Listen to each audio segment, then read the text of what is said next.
오늘 느헤미야 2장 8절에 하나님의 선한 손길이라는 단어가 나옵니다. 하나님의 선한 손이라는 제목으로 말씀을 살펴보겠습니다. 여러분, 꿈자리가 사나울 때는 어떻게 해야 될까요? 우리나라 말에 속 시끄러울 때가 있습니다. 속이 시끄럽다, 꿈자리가 사납다, 삶이 고달플 때, 밤에 잠을 이루지 못할 때 어떻게 해야 될까요? 성경을 보면 하나님께서 그 사람에게 특별한 기적을 베푸시기 전에 어떨 때는 잠을 못 자게 하고 꿈자리를 사납게 해가지고 꿈을 통해서 특별한 계시를 주는 때가 있습니다. 꿈자리가 사납고 일이 종잡을 수 없을 만큼 엉망진창이 되고 그럴 때 하나님께서 전격적으로 간섭을 하신다는 거예요. 인간의 수단과 방법이 다 하고 난 뒤에 하나님의 방법이 시작이 된다, 이런 말이 있습니다. 숨을 쉴 수 없을 만큼 코너에 몰리고 힘겨워서 죽을 것만 같을 때 하나님께서 숨통을 열어주시는 것입니다. 구약 성경에는 이방 왕들의 꿈을 통하여 역사하시는 하나님의 특별한 손길들이 나타나는데, 오늘 본문의 말씀은 이 느헤미야에 대한 말씀이에요. 포로 시절입니다. 나라가 망하고 포로로 끌려간 이 느헤미야가 참 천만다행하게 개인적으로 출세가도를 달려서 수상궁궐의 임금의 술을 담당하는 직책을 맡습니다. 옛날에는 왕을 암살을, 음식을 가지고 독살을 많이 했기 때문에 임금님 음식을 담당했다 하면 요새 말로 청와대의 경호실장쯤 되는, 비서실장쯤 되는 굉장한 고위직입니다. 특별히 왕이 신뢰하는 사람입니다. 그러니 느헤미야는 뭐 먹고 사는 데는 지장이 없는 아주 등 따시고 배부른 사람인데, 그가 고향 소식을 듣는 거예요. 자기가 끌려온 고향 땅 예루살렘 소식을 들어보니까 예루살렘 성이 황폐하게 되고 성벽이 다 자빠져 있고 동포들이 막 얼반 죽고 엉망진창이 돼 있다는 고향 땅 소식을 듣고는 이 느헤미야가 잠을 못 자는, 수일 동안을 잠을 못 자고 슬퍼하면서 곡기를 끊고 금식 기도를 시작하는 거예요. 임금님이 그때 느헤미야의 안색을 보고 너 얼굴이 왜 그러냐? 여러분, 옛날에 이 군왕 시절에는 임금님이 저놈 죽이라 하면 끝나는 거예요. 그 황망한 가운데 느헤미야가 버벅거리면서도 성경에 보면 막간 기도를 합니다. 그 놀래 자빠질 상황에서도 말 한마디 잘못하면 목이 떨어지는데 그 순간에 또 얼른 하나님께, 잠시만요, 하나님께 막간 기도를 하고는 임금님에게 형편 얘기를 하는 거예요. 제가요, 사실 우리 고향이 예루살렘인데 예루살렘이 지금 엉망진창이 돼 있고 성이 다 무너지고 백성들의 삶이 피폐하게 돼가지고 이래 돼 있으니까 임금님 좋게 여기시거든 나를 총독으로 임명을 해가지고 우리 고향 땅에 돌아가서 성벽을 재건하는 데 좀 보내주세요.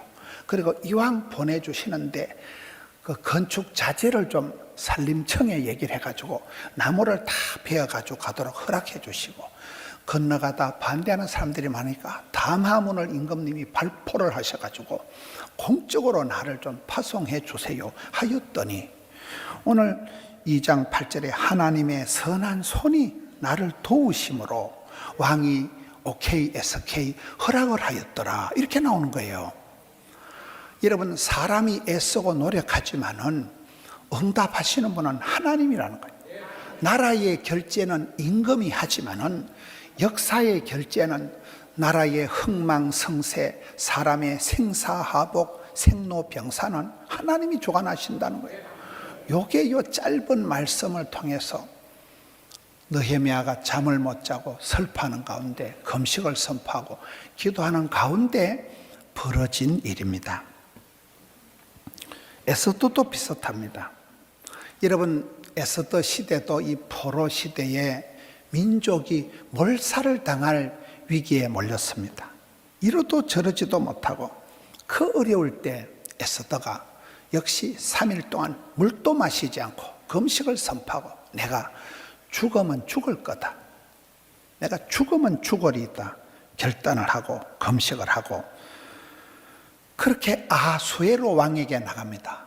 느헤미야는 아닥사스다 왕이고 이 에스더는 아수에로 다 이방 왕들이에요. 그런데 그 성경을 보면 아수에로 왕 앞에 나갈 때 에스더가 이미 30일 동안이나 임금이 묻지도 찾지도 않은 상태예요.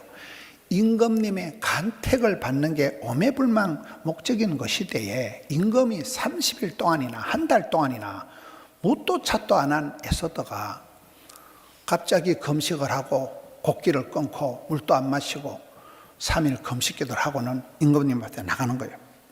여러분 그 시대에 임금님 앞에 허락 없이 나가면 바로 죽여버립니다. 그럴 때 목숨을 걸고 나가는데 하나님께서 그 아수에르 왕의 눈깔을 열어가지고, 눈깔 아세요? 임금이 한 달 동안 에스더를 쳐다보지도 않았는데 갑자기 에스더가 태어나는 순간에 엄마야 완전 예쁘다.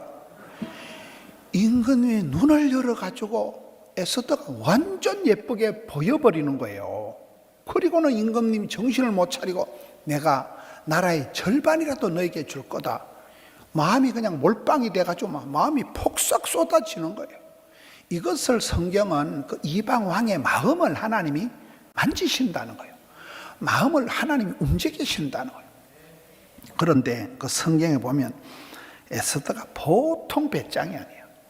임금님이 드디어 찬스를 기회를 주었으면 얼른 고자질을 해가지고 저 하만이가 우리를 다 죽이려고 합니다 이렇게 얘기를 해야 될 것 같은데 그 성경에 보면 저는 가장 놀라는 게 에스더가 아니 뭐 임금님 별거 아니고요, 혹시 내일 시간 되면 내일 우리 집에 파티하는데 한 번 더 오시든지 하라는 거예요. 내일 안 오면 어쩔 건데.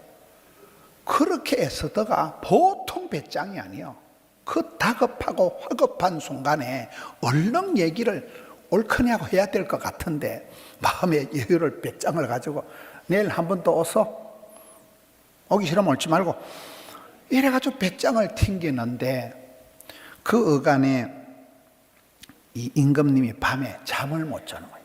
이상하게 불면증이 오는데 임금님 밤에 잠을 이루지 못하다가 뒤치락 엎치락 하다가는 야 이렇게 잠이 안 오니까 저 조선왕조 실록을 좀 가져와라, 왕의 역대 일기를 가져와라 하는 거예요. 밤에 잠을 못 자니까 임금님이 왕조의 그 역대 일기를 읽어봐라 이래 하니까 그래 그걸 읽는데 옛날에 임금님이 암살을 당할 절대절명의 위기의 순간에 모르드게라는 그 모집사가 나타나가지고 임금님을 구했다는 기록을 그때서 잠결에 얼떨결에 듣고는 모집사가 있네, 지금 그 모르드게가 어째 됐는가, 아니 뭐 어째 된지 잘 모르겠다 이러니까 그때서 이제 임금님이 정신을 차리고 여봐라 그게 아무도 없느냐 이제 어명을 했는데 그때 타이밍이 하만이라는 작자가 유대인들을 다 죽여버리려고 작당을 하고 모르드게를 장대 높이 달라고 만반의 준비를 갖추고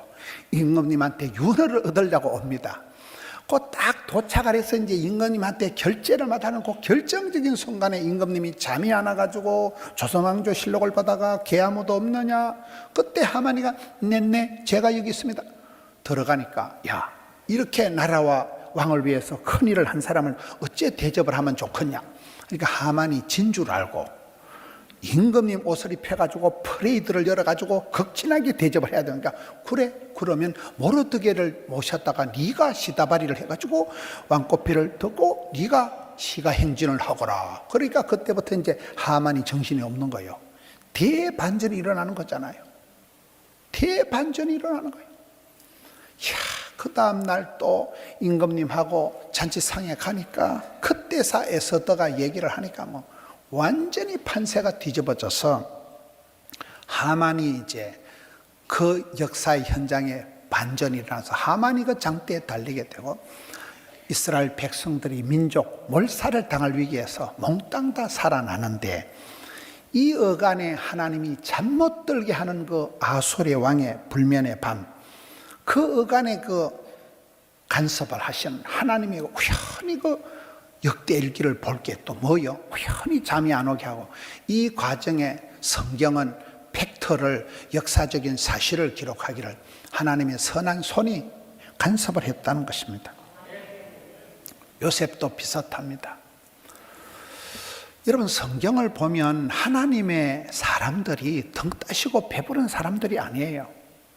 요셉은 원래 꿈꾸는 아이다. 창세기 37장에 보면 꿈꾸는 자가 오는도다. 쟤는 밥만 먹으면 꿈 얘기하는 애예요.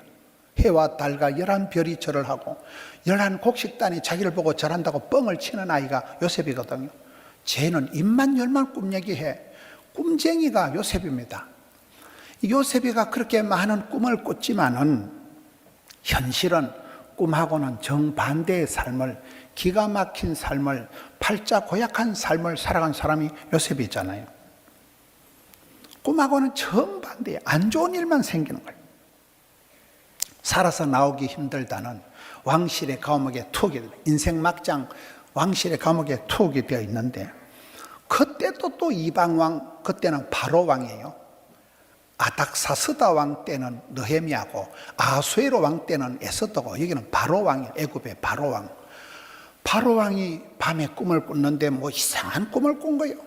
애굽에 아무도 그 꿈을 해석하지 못하는데, 그때서 가로늦게 2년이 지나고 난 이후에 제가요 옛날에 그 임금님 술 맡은 그 관원장이, 비서실장이, 제가요 옛날에 그 감옥에 있을 때, 그때 그 감옥 동기 중에 그 히브리 청년이, 미스터 요라는 청년이, 요셉이라는 청년이 있었는데 아주 영안이 밝고 분별력이 뛰어나고 총기가 똑똑 떨어진다고, 그때서 2년 만에 얘기를 하니까 요셉을 불러드립니다.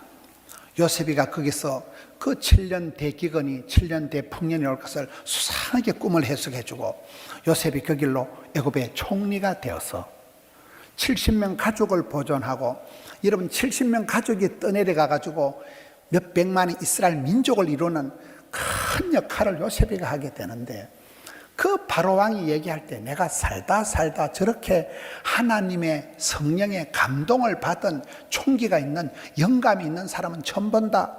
그게 창세기 41장 38절에 애굽의 이방왕 바로 왕이 하나님의 청년 요셉이를 공인을 하는 내용입니다. 모든 게 이렇게 흘러가는 거예요. 다니엘도 비슷합니다. 다니엘은 그 시대 최강 느부갓네살의 꿈을 해석합니다. 여러분, 그 시대에 바벨론의 느부갓네살은 요즘 뭐 시진핑이다, 바이든이다, 푸틴이다, 이 세 사람을 합친 정도가 그 시대 세계 최강 바벨론 제국의 느부갓네살의 파워입니다. 그 느부갓네살이 꿈을 꿨는데 아무도 해석을 못하는 거예요. 그러니 그 임금이 어명을 내려가지고 이 제국의 점쟁이들, 뭐 귀신 푸닥거리 하는 것들, 술객들, 박수들, 제자들 다 잡아 죽여버리라고, 내 꿈도 하나 해석 못하는 들 다 죽여버리라고 어명을 내립니다. 그 어명 속에는 다니엘과 사드락, 메삭, 아벳느고 친구들도 다 포함이 됩니다. 그래서 다니엘을 잡아 죽이려고 할 때 다니엘이 담대하게 뭐 죽일 거 없고 내가 해석하면 될 거 아닙니까? 다니엘이 나가서 그 꿈을 해석을 해주고, 그 느부갓네살 왕이 깜짝 놀랍니다. 도대체 이런 청년이 어디 있냐는 거예요.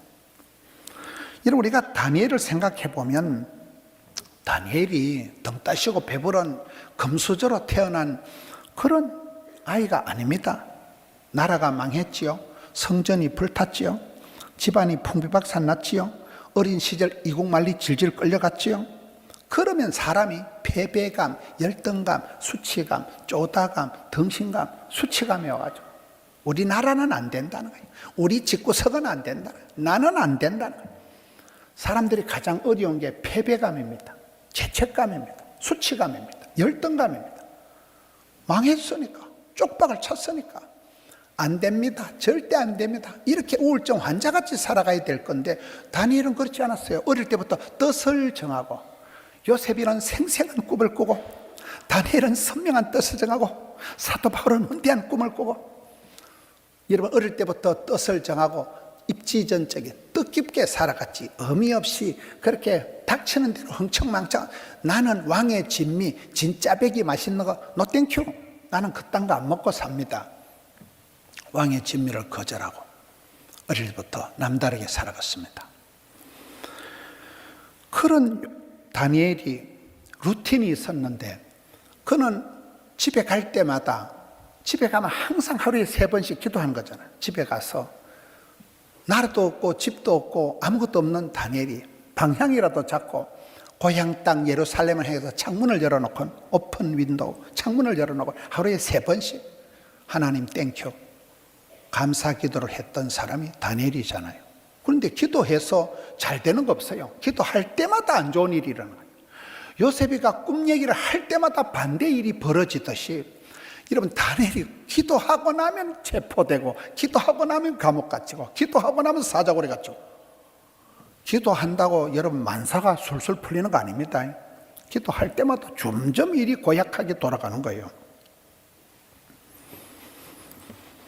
그가 어려움을 당하고 할 때도 여러분 바벨론의 지혜자들이 아무도 해석하지 못한 그 꿈을 다니엘 혼자서 해석하는 영빨이 있었기 때문에, 그런 하나님의 감동이 있었기 때문에 다니엘이 여러분 제국이 무너지고 정권이 3판이나 바뀌는데도 총리 대신을 내리 3판한 사람이 다니엘입니다. 구약 성경의 탁월한 리더십 다니엘. 여러분 아까 말씀드린 그 느헤미야는 구약의 리더십의 교과서적인 인물이 느헤미야예요. 행정의 달인이라고 얘기합니다. 그 어려운 시대에 당당하게 나라의 공인을 받고 총독으로 임명을 받고 일을 했으니까요. 다니엘이 꿈을 해석해서 친구들도 살리고 자기도 총리가 되었습니다.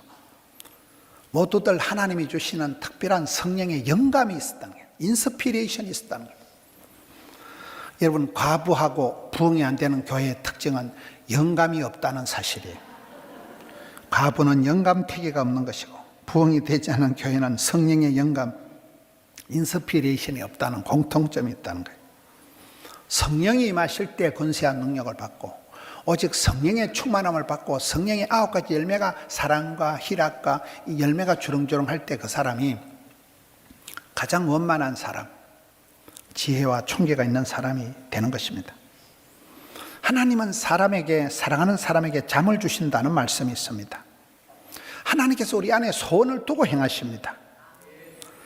꿈을 통해서라도 하나님께서 사람의 마음을 움직이시는데, 여러분 그래서 믿음의 사람은 자꾸 꿈을 꿔야 돼요. 믿음은 바란 것들의 실제 상황이 되기 때문에 자꾸 꿈을 꾸고, 믿음의 사람은 어떤 상황에서도 안 된다, 어렵다, 힘들다, 못 살겠다, 죽겠다 입방정을 떨면 안 돼요. 할렐루야 아줌마 최자실 목사님의 아들 강남 금식기도원의 김성광 목사님은 늘 이게 말씀을 듣면, 잠꼬대라도 안 된다, 어렵다, 힘들다, 못 살 때는 잠꼬대라도 그런 입방정을 떨지 말아요. 잠꼬대라도 좋은 말, 긍정의 말, 약속의 말, 생명의 말을 하라는 거예요. 왜? 하나님은 꿈꾼 대로, 말한 대로, 심은 대로, 믿음대로 역사하시는 분이기 때문에 그렇습니다. 믿음의 사람들은 다니엘이다, 요셉이다, 다 뭐 감옥에 갇혀있고 쪽박을 차고 애쓰드는 고하고 뭐 그런 사람들이 우울감에 빠져있지 않았다는 거예요. 낭패감에 빠져있지 않았다는 거예요. 자포자기하고 이렇지 않았다는 거예요. 꿈이라도 빵실하게, 기도라도 거창하게, 소원이라도 아싸라게 덤비라 이 잡것들아.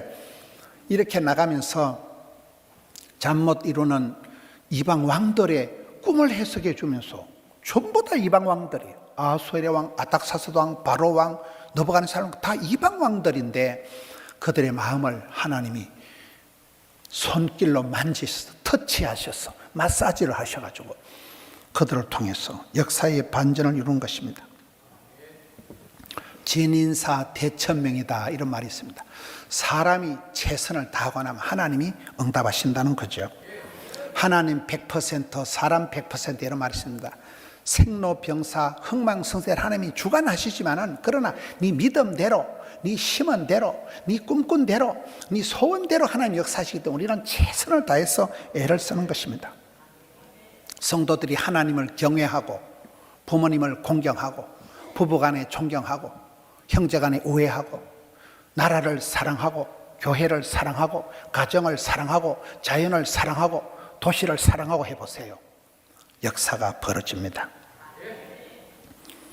느헤미야는 포로 시대에 개인적으로는 출세 가도를 달리고 수상궁궐에서 편안하게 살 수 있었지만은, 내 고향 땅이 저 지경이 되었는데, 내 고국이 저렇게 되었는데, 내 백성들이, 동포들이 저렇게 되었는데, 그런 마음을 가지고 수일 동안 잠을 자지 못하고 금식하며 기도할 때 하나님께서 뜻밖의 그런 최고의 직책을 주고 공문서를 내려주고 협조자를 세워주고 하나님의 선한 손길이 그를 도우셔서 성벽을 재건하고 나라를 회복하는 데 멋지게 쓰임받은 것입니다.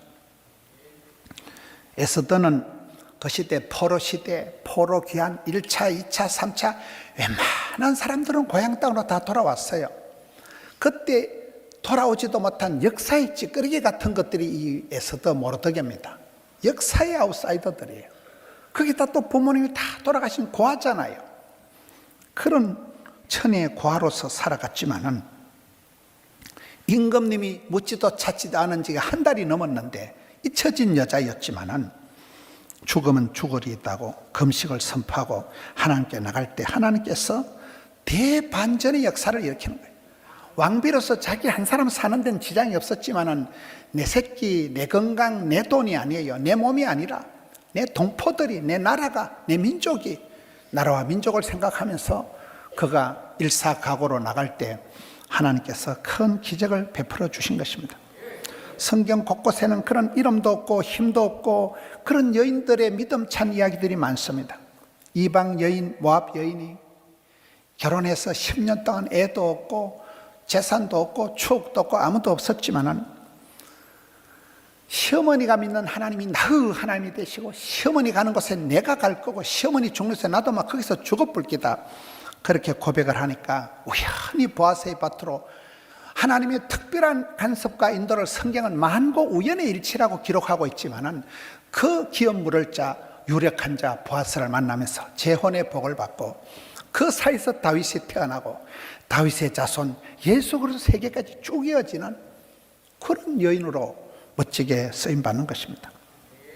여리고의 기생 라합이 결단을 해서 온 가족을 난리통에 구원을 시켰습니다. 자식이 없으므로 오랫동안 통곡하며 기도했던 한나에게 하나님께서 이스라엘 최고의 멘토, 정신적인 지도자 사울 왕을, 다윗 왕을 기름 부어 세우신 이스라엘 최고의 킹메이커 사무엘을 그에게 주신 것입니다. 성경에 보면 외딴 집에 사는 한 아줌마가 있어요. 헤벨의 아내 야엘입니다. 외딴 집에 시집가 가지고 산골짜기에서 오래오래 살았는데 나라의 전쟁이 일어나서 군대 장관 시스라가 해필 그 집으로 피난을 오는데 여러분 군인들 1000명이 10,000명이 못한 일을 외딴 집에 살던 아줌마 야엘이 한 방에 해결을 한 방에 나라와 민족을 뻘떡 일으킨 사람이 야엘입니다. 쫄딱 망하고 포로로 끌려가고 부모님 다 돌아가시고 인생길이 엉망진창이 되었지만은 그럴 때 그들이 절망적인 자포자기의 삶을 살지 않고 믿음으로 반응했다는 거예요. 위대하신 하나님께서는 여러분 성경 보면 구약 최고의 선지자가 엘리야인데 엘리야가 대단한 사람 아닙니까? 이상기후가 나타나서 3년 6개월 동안 비 한 방울 안 오는 나라에 살아보세요. 강가에 가서 강물 빨아먹다가 먹을 게 없어 가부집에 사렵다 가부집에서 빌보 뽑다가 까매기가 쓰레기장에서 뭐 말라 비틀어진 거 음식 쓰레기 갖다 물어주고 아슬아슬 위태 생명의 유불을 느끼면서 맨날 도망다니고 우울증이 재발해가지고 이세벨한테 문자 하나 받고 까무러쳐가지고 그런 찌질하게 살아갔지만 하나님은 이스라엘의 병거와 마병으로 최고의 선지자로 위태위태한 삶을 지나갔지만 하나님이 일마다 때마다 간섭하시고 하나님의 오른팔로 하나님의 손으로 붙드셔서 그들을 쓰신 것입니다. 뭐 요셉이가 팔자 좋게 그래 살아간 건 아니에요. 엉망진창이지만 성경을 기록하기를 아이고 요셉아 네 팔자가 어찌 그래 고약하노 그렇게 기록하지 않고 요셉이는 하나님이 함께 하심으로 범사에 형통했다고 이렇게 기록하는 것입니다. 앞길은 보면 불안하게 짜겠지만 뒤돌아보면 그건 형통한 것이고 뒤돌아보면 간정거리지만 앞길은 맨날 불안한 것이 우리의 인생길인 것입니다. 우리는 그래서 신앙생활에 오기가 있어야 돼요. 언약의 생명의 약속의 말씀을 기억해라. 쉬지 말고 기도해라. 하나님 때를 기다리라. 위대하신 저는 하나님을 기대해라. 그러면 기적이 나타난다는 오기가 있어야 됩니다. 소원을 두시고 행하신 하나님께 소원의 항구로 인도하시도록 우리가 그렇게 소원을 가지고 기도해야 됩니다. 부산의 운명을 좌우할 2030 월드 엑스포 부산 유치를 위한 개최지 결정이 내일 모레 있습니다. 11월 28일 파리에서 182개국 회원국이 무기명 투표로 결정을 합니다. 우리가 부산에 있는 우리 성도들이 이때야말로 기도해야 할 때라는 거예요. 182개국 이방 왕들의 마음을 주장하신 하나님께서 담당자들의 마음을 만져주시면 되는 것입니다. 결정적인 순간에 이방 왕들의 마음을 감동시켜 주신 하나님께서 여러분이 2030 엑스포가 유치되면 세계 선교 물꼬가 트이고 부산이 성시화되고 기적이 일어나는 것입니다. 7년 후에 부산에 이 유치가 되면 상상을 초월할 부산이 몇십 년을 먹고 살 길이 열린다는 거예요. 경제 효과가 61조 원의 경제 효과가 나대요. 뭐 61조나 61만 원이나 별로 감이 안 오지만은 50만 명의 고용 창출이 나타난다는 거예요. 6개월 행사 동안에 부산에 찾아오는 관광객이 대한민국 인구하고 막으면 5천만 명이 찾아온대요. 지금 우리나라 대통령이나 부산시장 박형준 시장님이나 대기업들 SK, 삼성, LG, 롯데 대기업 회장들이 다 좀 파리가 있습니다. 이미 역대급의 홍보 효과가 나타났다는 거예요.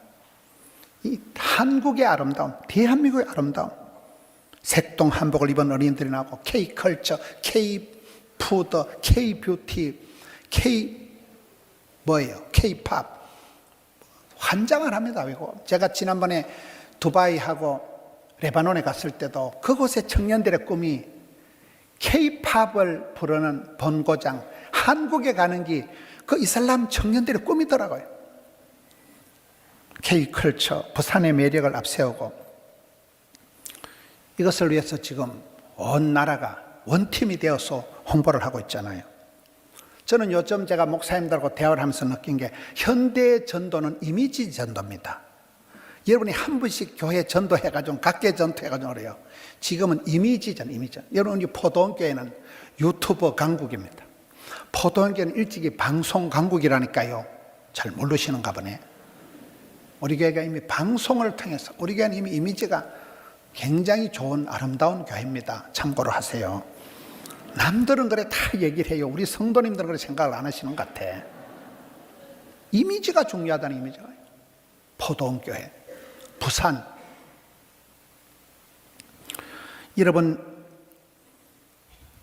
오늘 중동부 애들 암송하는 거 보세요. 어떤 교회가 저렇게 애들이 매주 애기들이 울면서 유아 세례 받고 유아 축복기도 받고 애기들이 벌떼같이 나가서 성경 암송하고 어린이 찬송하고 얼마나 이게 소망이 넘치는 교회입니까? 성전이 여러분 덕천성전, 함영성전, 드림성전, 성전이 아주 다양해요. 작은 성전, 큰 성전, 중형 성전. 우리 교회가 보통 매력 만점인 교회가 아닙니다. 온 세대 통합 예배를 보면 아주 다음 세대 비전이 넘칩니다. 2030 엑스포가 부산에 유치되면 대한민국이 개국 때에 일본 요코하마항에서 부산항으로 선교사들이 많이 들어왔어요.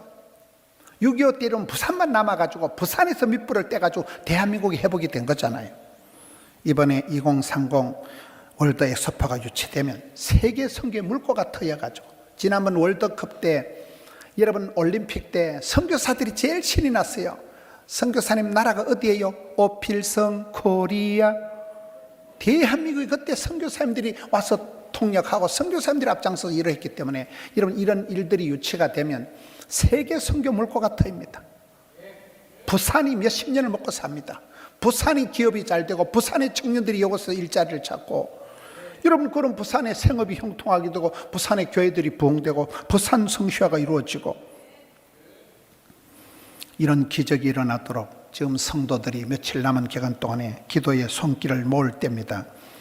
하나님께서 기적적으로 응답하셔서 이방 왕들의 마음을 터치하셔서 선한 손길로 만지셔서 세계 선교의 물꼬가 트이고 대한민국 국격이 고양되고 부산 도시가 성시화되고 여러분의 생업이 형통하게 되고 교회가 부흥되고 자녀들이 이 아름다운 도시 부산에서 마음껏 꿈을 펼쳐가는 그날이 오기를 앙망하면서 여러분 기도하는 우리 성도님들 되시기를 축원합니다.